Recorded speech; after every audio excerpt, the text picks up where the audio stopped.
Welcome back to the Financial Shepherd Podcast. My name is Joshua Casey Garland, certified financial planning professional, founder and CEO of Shepherd Wealth Management. Wanted to be the last to wish you all a happy new year.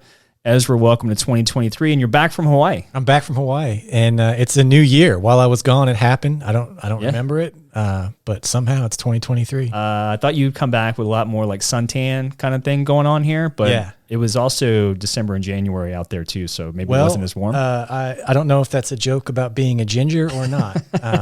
I am more bronzed, yes. I didn't know if there was like a different kind of SPF they have out there, or what infinite. the case was. I basically put on, just black Viz Queen to walk out in the sun. Well, the good news is you missed the whatever it was, like a negative 9 degrees that we had here. I felt a little bad, but not really, because I think I started my trip on the Tuesday before Christmas, and that Friday, man, back home was just taking it in the keister from that winter storm. I remember thinking I literally have a Mai Tai on the beach. I'm just like, this sucks.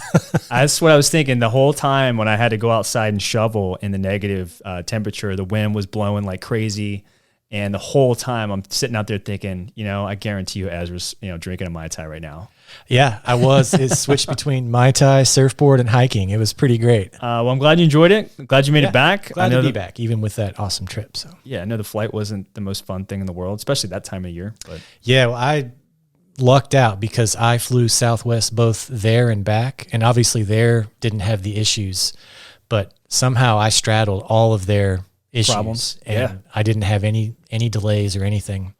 And even booked a couple of extra flights. I didn't know this, but Southwest took over all the intra-island flying. Mm-hmm. So for like $30, you can go from island to island. For some reason, those weren't impacted either, probably just because it's so far removed from everywhere else. Yeah. So, well, cool. Thankfully, I dodged what was a horrible time for a lot of other people. So no doubt. That's the only thing I saw on TV while you were gone is how many flights were getting canceled specifically with Southwest. So, well, the strategy is just make sure you spend 3 weeks in Hawaii so you avoid any of those issues. You're going to do 3, you might as well do 4, right? Just call it a full month. I was trying to, but Well, it was it's good to see another year. 2022 from a market standpoint was a major drag. It was the worst stock market performance year that we've seen since the great financial crisis in 2008. And by the way, you can't even compare the two scenarios, 2008 and what happened last year in 2022. No. Not even in the same ballpark, same breath, not even close. But it's the worst thing that we've seen since then. And it's actually the very first negative market year that we've had since 2018 was the last time we had that. 2018 was down like 6.5%, something like that on the S&P 500. And that was actually one of the last times that the Fed was increasing interest rates, and coincidentally, they raised rates more than they needed to and caused the issue that we had in 2018. And we really hope that that doesn't happen in this particular year, 2023. By the way, for those that have been following the show or those that are very new to following our show here, I love doing this. This is one of the most fun things I get to do as part of my job here, giving this podcast. And the whole purpose of this is to provide you with what is actually happening right now. And yeah, you can definitely get what's going on right now from the news. But the one thing that we like to do a lot differently here that I think the general news media lacks is historical relevance. Saying, yeah, this is what's going on right now, but actually here's what history has to say about it. And therefore, now we can start to get some real data points to help guide us to wherever it is that we need to go based on the information and what history has to say about it. Mm-hmm. The news media does a really good job of placating to very key concepts that we talk about all the time here called behavioral finance. So before I get into that, at the end of the day, I tell clients, investors, the public in general, there's all kinds of stuff that we cannot control when it comes to investing our money, specifically for the long term, right? We could literally sit here between now. Today's Tuesday. It's 1:30 in the afternoon on January 10th. We can talk between now and next Tuesday about all the things that you would never be able to control when it comes to investing your money for the long term. But there are two things that you can control. One is your asset allocation. And asset allocation is just a fancy way of saying this is how much of your money is in stocks, bonds, and cash. You can always control those percentages. It doesn't matter what interest rates are, who's president, what's going on geopolitically. You can always control that. And that should be really good and welcoming news for the long-term investor, simply because modern portfolio theory, which is a strategy that won an economic Nobel Prize back in the 50s, they still teach it in every business school around the world today. It is the principal backbone of what we believe in here at Shepherd Wealth Management from an asset allocation standpoint. And the reason why it's good news is that you can control the allocation. Well, that explains 94% of investors' performance over pretty much any period of time that you want to look at, right? So if you can control the allocation, you have control over at least the 94% of the variability of all outcomes for performance. That's cool. The other thing that you have control over is your temperament. And Warren Buffett famously said, I quote him all the time because he's, in my opinion, the greatest investor in history, certainly in our lifetime, famously said that the biggest issue that individual investors have is themselves, right? They tend to get very emotional. He's speaking about behavioral finance. What we know from the topic of behavioral finance, and if this is the first time that you're hearing the phrase behavioral finance, just know that you can get a PhD in this topic pretty much in every major university on the planet now. But what we know from the study of that is that human beings were all hardwired with fear and greed, right? And the study actually was able to get very granular and specifically point out that human beings, we feel losses twice as much as we feel good about actually making money. Yeah, that's true just in life. Yes. So with that as our backdrop here, saying, hey, okay, well, if we can control those two things, what can we do here at Shepherd Wealth Management to make sure that your temperament is in the right place? Well, the way that we do that is saying, yes, this is what's happening right now, but here's what history has to say about that, because let's just be honest, we're human beings. Yeah. We haven't changed at all since the beginning of time. Technology may be a lot better. We might have more resources and information than we've ever had in any point in time in history, but from a human being standpoint, we tend to repeat ourselves over and over and over and over again. That's why when you look back at history, it's very, very rare if at any point in time ever, we can say, yeah, this has never happened before. Now we have no context as to how to handle things from an investment standpoint. However, with that being said, the whole topic of today's podcast is going to be my outlook for 2023. Nice. All right, so that's what we're going to get into today. And if you haven't checked out any of the other podcasts, I would highly recommend checking out the last one that we did. The title was The Fed's Not So Data Dependent. And I spent about 40 minutes talking about why the Fed is ignoring all the data that's actually out there available for everyone to see. And they choose to ignore at least the data that is going on right now as it relates to inflation and kind of how they anticipate fighting inflation by increasing interest rates. So if you haven't checked any of the podcasts out, or if you want to capture something that's super relevant, go check out that latest podcast. And we got a lot of good feedback from that. Yeah. Personally, I thought that was the most fun one for me to do because I had no notes. I basically just came in here and told you to turn on the camera and lights and let's go. Oh, yeah. We let it rip. Yeah. So that was cool. But today is going to be all about my outlook for 2023. And before we get into that, let's just talk about how terrible 2022 was. Yeah. So 2022 saw the S&P 500 down 19%. The NASDAQ, the tech sector, which is the largest sector of the S&P 500, NASDAQ lost 33%. The Russell 2000 was down 22%. So that covers quite a bit of different types of stocks, a lot of small caps in there as well. And the bond market, which usually you would see have a positive performance in a down stock market year, much like 2008, you could have made at least 5% on something like fixed income, maybe more than that, depending on what you actually owned in there. But the average return of fixed income in 2008 was about 5% or so, where the overall market was down more than 40%, right? So usually when stocks are bad, bonds are okay. That was not the case in 2022. Bond market was down 14% if you're tracking the Barclays Aggregate Bond Index, which is what most bond fund managers are benchmarked against, which is why we use that. And the 60-40 asset allocation, which is the most widely recommended asset allocation for pretty much the last 50 years or more, by advisors and financial planners for good reason, right? I can get all the reasons for why that's been the most highly recommended asset allocation, but that thing's down like 17-18% in 2022. So all in all, the only sector that was positive last year was energy, and energy just happens to be the smallest sector of the S&P 500, but it was up by about 50%. So if you were not heavily invested in energy, then you probably saw a lot of red on your statement for 2022. Now, a lot of people are saying that, inflation is going to remain sticky. So what were the main reasons or the drivers for such poor performance last year? The biggest one, in my opinion, was the Federal Reserve increasing interest rates at the fastest pace we've ever done that before. We actually do not have any historical context for something like that. Yeah, that's the one lone precedent we've seen, right? Yes. There's not a lot of them, but that's definitely one of them. And Yeah. It did almost all of it in 6 months between June and December. The war in Ukraine, clearly, that caused commodity prices to spike. But we've round-tripped all that, right? So you saw gasoline prices way out the roof, wheat prices, pretty much every commodity went way up in the summertime, stayed there for a little while, and then has all come back down to actually, in a lot of cases, below where we were before the pandemic happened and before the war actually took place.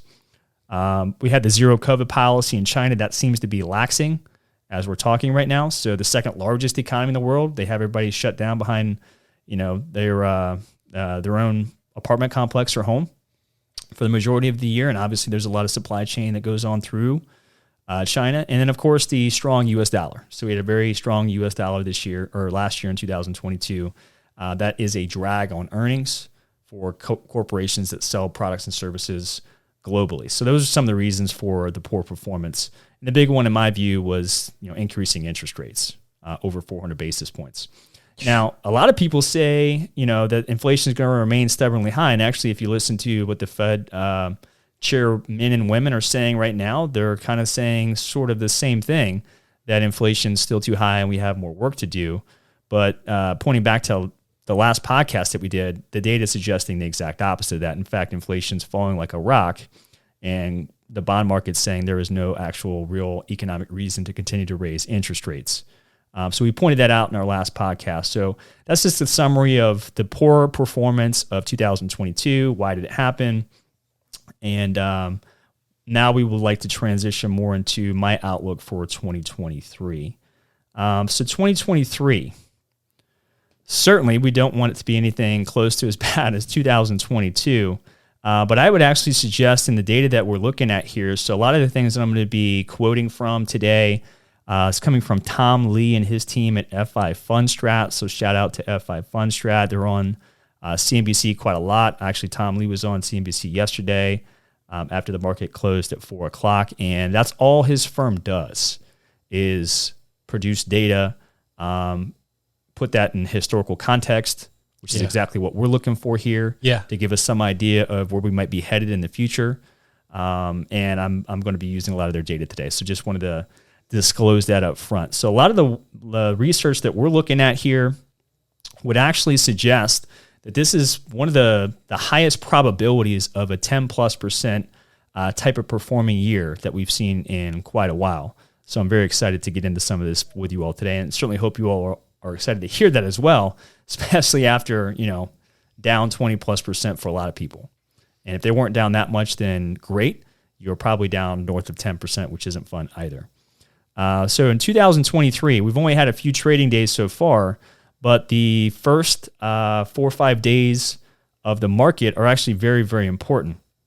The first 4 days of 2023, first 4 trading days, I should say, the S&P 500 gained 1.4%. Now, why is that important? Since 1950, this has happened 23 times out of 73 years, with a median gain of 17% for the full year. And of those 23 instances, there were 20 that were showing gains 87% of the time. That's what the probability is on that. So you're talking about an average of 17 and 87% win ratio. Now, when the S&P 500 is negative the prior year, so yes, the S&P 500 was negative in 2022, this drops down to 8 instances of the 23 with a median gain of plus 23%. The only exception was 2002, as we were coming out of the tech bubble that burst in 2001 there. So we are historically set up for probably a pretty strong year relative to history when we look at the first 4 or 5 trading days. Now, the other reason that we want to look at history here is there's been a lot of different years, of course, where we've had positive market performance as well as negative, and in some cases, the market has been flat every once in a while. Now, what we're saying here with the first few trading days of the year is really just based on what history has to say, is generally a strong omen. When the market starts out the first 4 or 5 trading days in a positive manner, usually that leads to a year in which the overall markets are positive. Now, one of the reasons that I'm bullish for 2023 has a lot to do with the fact that interest rates based on the 2-year Treasury is screaming to the Federal Reserve that there is, again, no real reason to continue to increase rates. And if they do increase rates, they're going to do it at a much slower pace, and it should be a lot more predictable than it was in 2022. Now, interestingly enough, there's a gentleman named Alan Blinder. He was a former vice president of the Federal Reserve in 1994 and 1996. He had a opinion that he wrote, and I wanted to quote him really quick. This is a commentary that Alan Blinder wrote on January 5th that was published. So here's what he had to say. Maybe we should start the new year with some good news. Inflation's fallen dramatically. No, that's not a prediction. It's a fact. With 1 month remaining in 2022, inflation in the second half of the year has run vastly lower than the first half. In fact, and this is the astonishing part, it's almost back down to the Federal Reserve's 2% target. Even more astonishingly, hardly anyone seems to have noticed. So we spent 40 minutes in our last podcast talking about this very specific thing, that the Federal Reserve, for whatever reason, Jerome Powell and colleagues at the Fed seem to only want to pay attention to the headline inflation number, which the headline inflation peaked in the summertime of last year at around 9.1%. Yeah. Then it fell to around 8.2. Then it fell to around 7.1, which I think was roughly the last reading.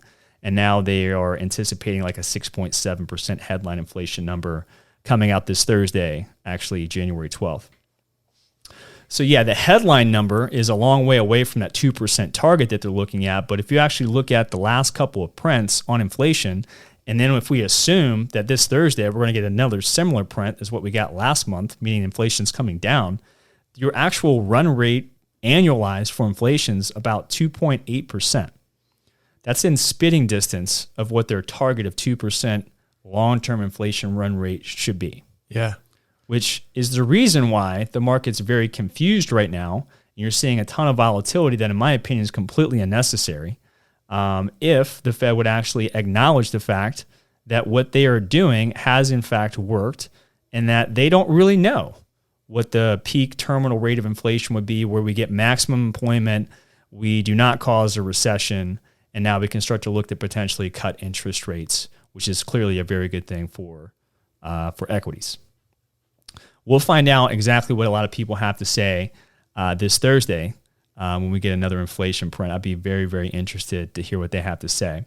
Quite frankly, if we look at December from a headline inflation standpoint, one of the things that I'm excited about on Thursday, I don't actually think we're going to see. I think we're going to see a zero headline inflation for the month of December, meaning that we didn't have deflation headline, but we didn't have inflation either for headline inflation. So I think that that'll be an interesting thing to see as well. But I'm mostly interested to see what the Federal Reserve is going to have to say or eventually acknowledge the fact that all of the data that they say that they're so data dependent on is screaming stop, and they want to keep moving rates up, hence the confusion and all the volatility. Now, if that made sense, the S&P 500 after negative years, usually a pretty good thing from a historical standpoint. So we just don't have, it's very, very unlikely to see 2 back-to-back years of negative performance in something like the S&P 500. It's only actually happened 3 times since 1950. And generally speaking, 74, 2001, and 2002 were the years where that did not take place. But there have been 21 instances of negative market years, but only 3 times we've seen 2 consecutive years of negative performance. So again, very bullish for 2023, mostly due to the fact that it has a lot to do with what history has to say. And I just have to believe that the people that work for Jerome Powell on the Federal Reserve have to acknowledge the actual data that they've claimed that they're so data dependent on, right? We'll actually see what they have to say, but I have to believe they have to make some acknowledgement that there is no real inflation problem anymore. And I know that that's going to be a difficult thing for them to say, mostly due from a pride standpoint, right? And which is a sad thing for me to say, and I think a sad thing for anybody to have to acknowledge that, you know, you can't actually say the Fed's data dependent anymore. You just simply cannot. So now you got to try to get in somebody's head, which is impossible to do. But that's kind of the job that I have here, is I have to explain to investors why things are happening the way that they are. And I have to also try to explain the market's saying one thing and these people are saying something completely different on the Federal Reserve. So now I got to try to get into their head. So the only thing that makes any sense to me is they were completely wrong on the whole transitory thing, right? It made their credibility look bad, like they're supposed to have the answers because of the seat that they're sitting in. Mm-hmm. And I've said this before in other podcasts, I totally bought the whole transitory thing, right? Because if you just think about it logically, you shut down a global supply chain for nearly 2 years, and it's all complex supply chain because everybody wants to do just-in-time inventory, right? And then you all of a sudden flip the light switch back on and say, okay, go back to work, normal. And we're going to go back to business as usual. Well, clearly that's not going to happen, at the flip of a switch, so to speak. So I did buy that. And the issue is the Fed was 100% wrong on the transitory part. In fact, they're the main reason for inflation. When you print trillions of dollars and give it to people and don't ask for anything back in return, that stuff is going to happen. And they should have been in a position to see all that, but they simply did not. So they're going into 2023 after doing what they did with interest rates in 2022. And they're probably seeing all the same data points that I'm pointing out and that others have started to point out most recently. But they're probably thinking, well, our credibility is also something that we want to get back from the public. Therefore, we're not going to change our tune at all. So there's 19 members. 17 of the 19 think that they need to keep raising rates, right? Keep raising rates. First of all, that's what everybody said about the transitory thing. So here's the thing. When you got all the Fed heads on the same side of the boat, when there's no actual discussion or debate as to maybe we should look at this a little differently, right? Then they're probably wrong. Right, that's what their track record of history has to say. When they're all on the same, we're all on the same page, and this is what we're going to do. We all agree that this is the right thing to do. Just look at history and say you're probably wrong. If there was an actual debate, a discussion of other people saying, "Hey, what we're doing is working. The data is now evident, and maybe we should consider the fact that we don't truly know where rates need to be, where we get maximum employment and don't cause a recession. Like we don't actually know specifically that it needs to be 4.27 or whatever the projections are. Just admit that and tell the people that, and you'll probably get a lot of credibility back. That's in my view. I don't know. Maybe I'm just a guy from Cincinnati, Ohio that's working in Northern Kentucky, and I'm just too logical. I don't know. I mean, that would definitely go a long way to restoring some, maybe not credibility, but at least I would respect the heck out of that response. You know? I would too. And because I'm sitting over here, I'm thinking like, yeah, man, inflation's on its way down, but why is my food still so expensive? Like I don't see it. And I certainly don't think that they know what they're doing. And I know, I have a little more of an informed seat than most people, certainly not as much as you. So I don't think they should raise rates. I mean, maybe keep it on the table for a little in the future, but give it a pause, see how this month shakes out. Like you said, there's this obvious lag effect that everyone knows about, that when you raise interest rates, it doesn't have a light switch effect on making things better. Yeah. And I guess that's, a lot of people I think that are going to watch this that don't have the benefit of being able to spend their whole day looking at the data like you do. That's their main question is like, well, if it's going down, why is everything still so expensive? And you clearly don't know what you're talking about. That's what they're going to say to the Fed. So something's got to happen to get that trust back. Because I think a lot of honesty would be the right solution here. Yeah. I would also like to see a little bit more debate and amongst the Fed men and women that get to actually make a vote on whether or not we're going to increase rates or not. But the fact of the matter is, getting back to what history has to say after a negative year like 2022, equities on average gain 22% after a negative return year like what we just saw. So I'm bullish, and the only people that can prevent, in my view, as we're talking right now, so of course there can be unexpected things happening, around the globe. There could be war, there could be all kinds of different black swan events. Outside of those things that are impossible to predict, I would say that the Fed is the only thing standing between a double-digit type of performing year and a significant recession, right? They are either going to help us or hurt us.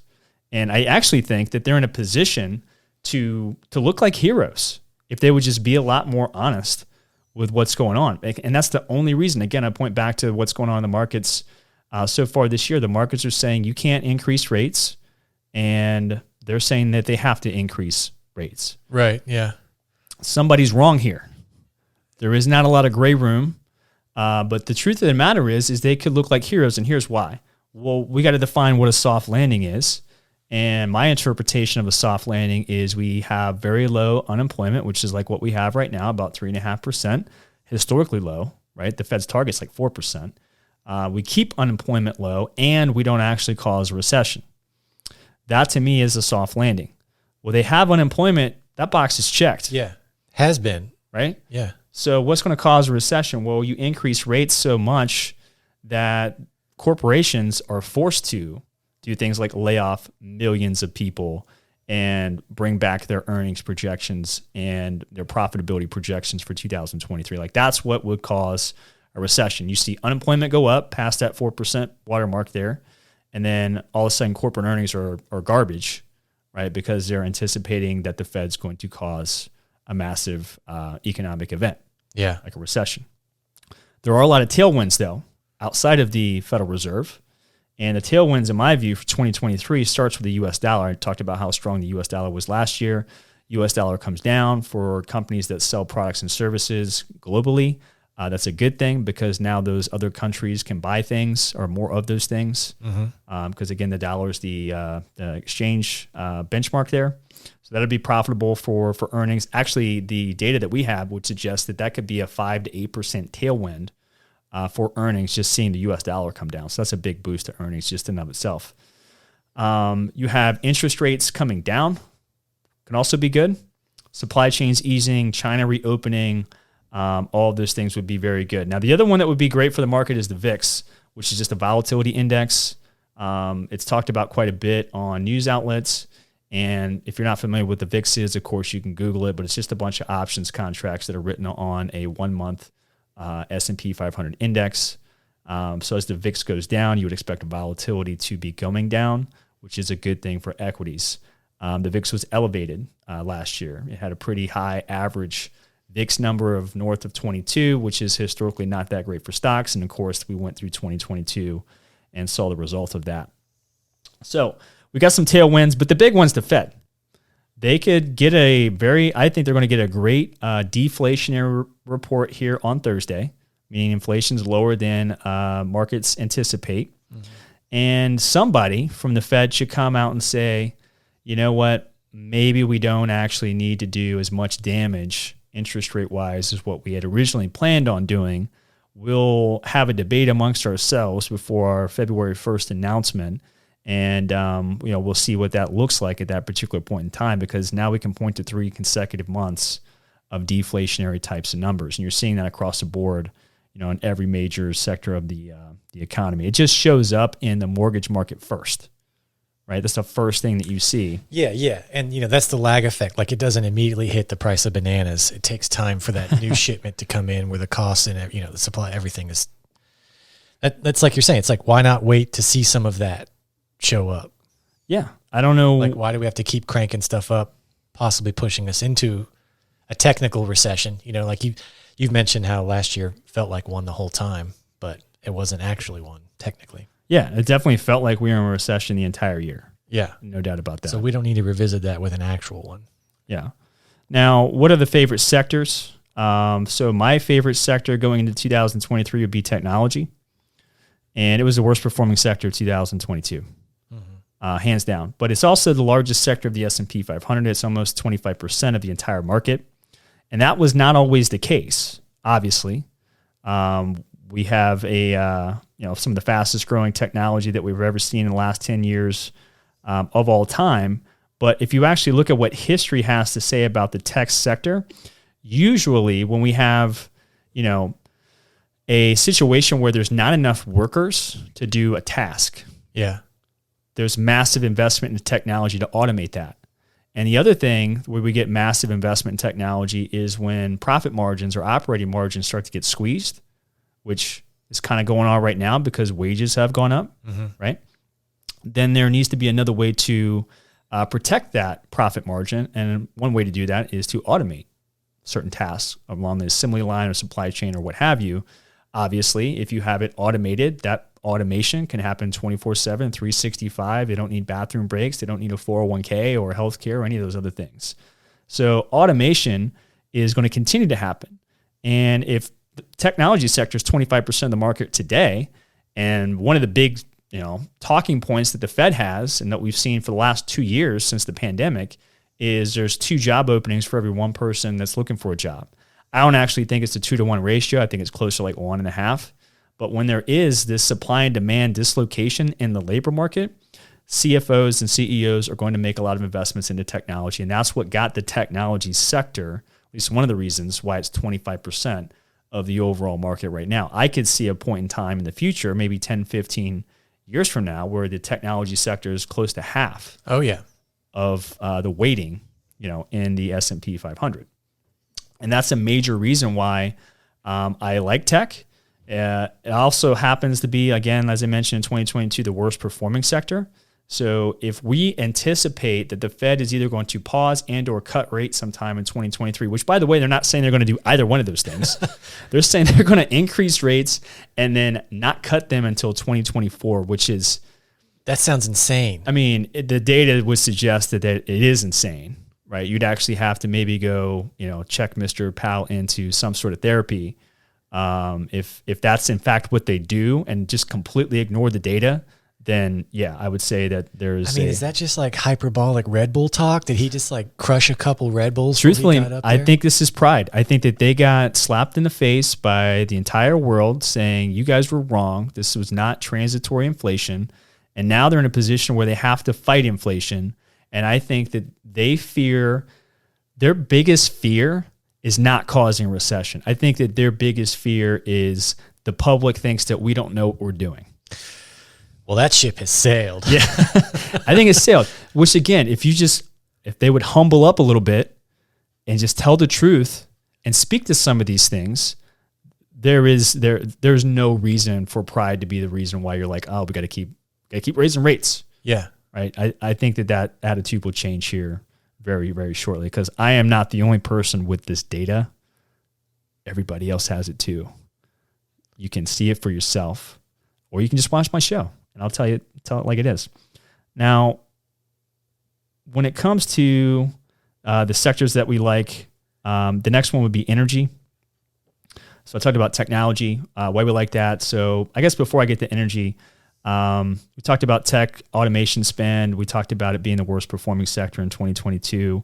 But if you get another bull market, which I would like to start to see signs and evidence of the next bull market, and bull markets on average last about 3.5 years based on history, then you would have to admit to the fact that if we go through another bull market, that technology is probably going to be a significant driver of performance just because it makes up 25% of the whole market. So we are overweight technology even after that being the absolute worst sector for 2022.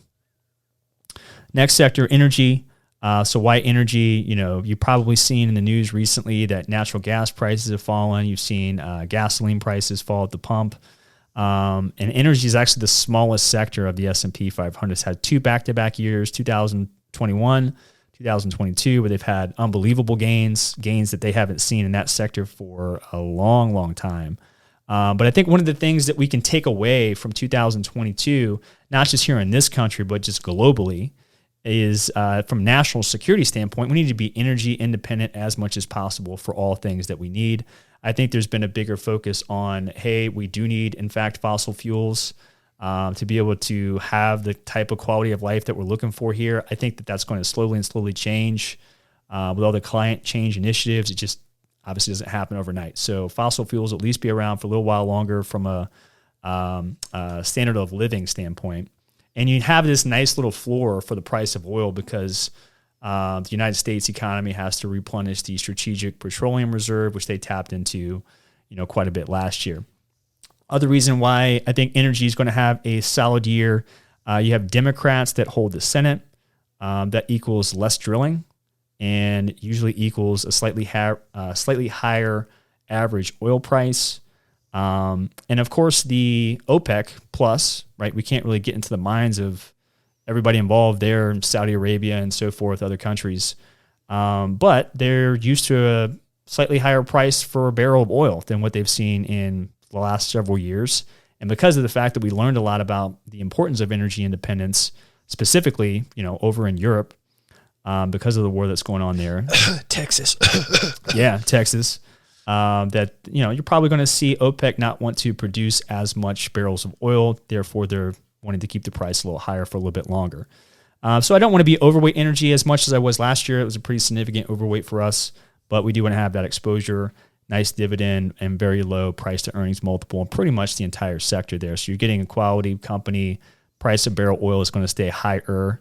And as long as it's above 60 a barrel, they're like minting money over there. So you want to have some exposure to that, no doubt. Next one would be industrials. So this is a new one for us as far as overweight. So industrials represents almost 9% of the S&P 500 from a weighting standpoint. So why do we like industrials? Well, a couple of reasons that are obvious off the bat is we did pass into law a lot of infrastructure bills. We passed into law, we're going to build out all these chip factories and so forth, right? Billions of dollars worth of investment in those two things.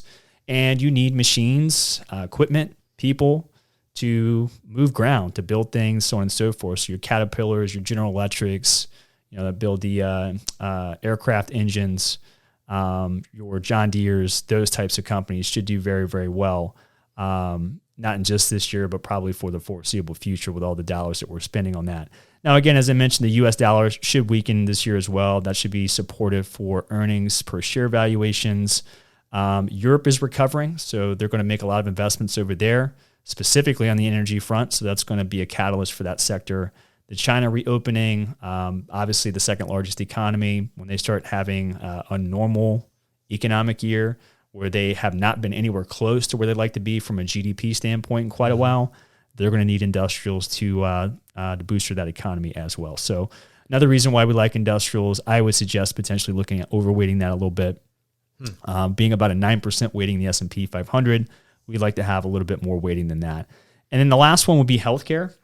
So the reason why this is last, this was like right behind energy last year, right? Healthcare is the second largest sector. It's about 13.5% of the S&P 500. Obviously, it's a way to play offense and defense in a volatile market year, because if I get sick or break my arm, it doesn't matter what the Fed's doing with interest rates. I'm still going to go get, checked out by a doctor. Right. I'm still going to pay my health insurance premiums, right? I'm going to pay that doctor bill because I broke my arm or whatever the reason was. So it's a way to play offense and defense, obviously the second largest sector. I don't know if I'm going to be overweight this for too much longer because it feels like a very crowded space. Yeah. Again, when it feels like almost everybody is on the same side of the boat as you, that's when I want to start to look a little bit more contrarian. Where'd you learn that?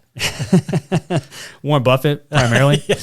But yeah, you're going to see strong cash flow there and pricing power. That's important. If the Fed wants to keep jacking around with interest rates, this might be the best performing sector for all of 2023. Like if they seriously, do what they're talking about doing, you'll be very glad that you have the healthcare investment. And if they go down that rabbit hole of just ignoring data and causing a recession, I'm going to be significantly overweight healthcare. Biotech should also make a nice comeback for 2023. So it's kind of like a sub asset class of healthcare, because if you think about it, they're still trying to solve for different types of cancers and so forth. So they're still going to make those investments in R&D and research and come up with new drugs and et cetera, regardless of whether or not Fed Chair Jerome Powell and coworkers see the light of day, or they just run us into the freaking brick wall of a recession. So those are the main sectors that we're excited about for 2023 and reasons why. And I did want to kind of leave a little quote here before I talk about a couple of things that I think I've been getting more questions about here recently. Again, coming from Warren Buffett, quote, "If the investor fears price volatility erroneously, viewing it as a measure of risk, the investor may ironically end up doing some very risky things." So really what Buffett's arguing here is that holding currency-denominated assets such as cash or treasury bonds, which have their value eroded by inflation over time, that is riskier than owning stocks for the very long term. So really what Buffett's pointing out here is that if you're just looking at the fluctuation of price for a security like a stock, and you're using that fluctuation of price as your measure of risk, you're likely going to make some pretty poor decisions when it comes to making changes or rebalancing throughout your portfolio. Because, of course, cash, as you looked at your bank account last year, did not fluctuate. But it was being eroded by this thing called inflation. Mm-hmm. And treasury bonds, which if you hold till maturity, let's say you bought a 1-year treasury, your principal's intact, right? You collect a little bit of interest, but it's very likely that interest rate you received in that 1-year treasury was not even anywhere close to what the inflation rate was. Therefore, you actually lost money as well. So to just look at something like price and using that as a measure to determine your risk is a poor way to go about evaluating things. And the honest truth is I've been doing this over 10 years now, just working in this space, right? We've been at Shepherd Wealth Management for almost 2 years now as an entity, but this is what most people look at. They just simply check their statement on January 1st and then look at it again on December 31st and say, did I make money or lose money? Now, that is a way to go about looking at it. And I'm not saying don't do that. I think that that's a healthy thing to know where you started and where you ended a year, which is a big reason why we do quarterly reviews, because performance is important.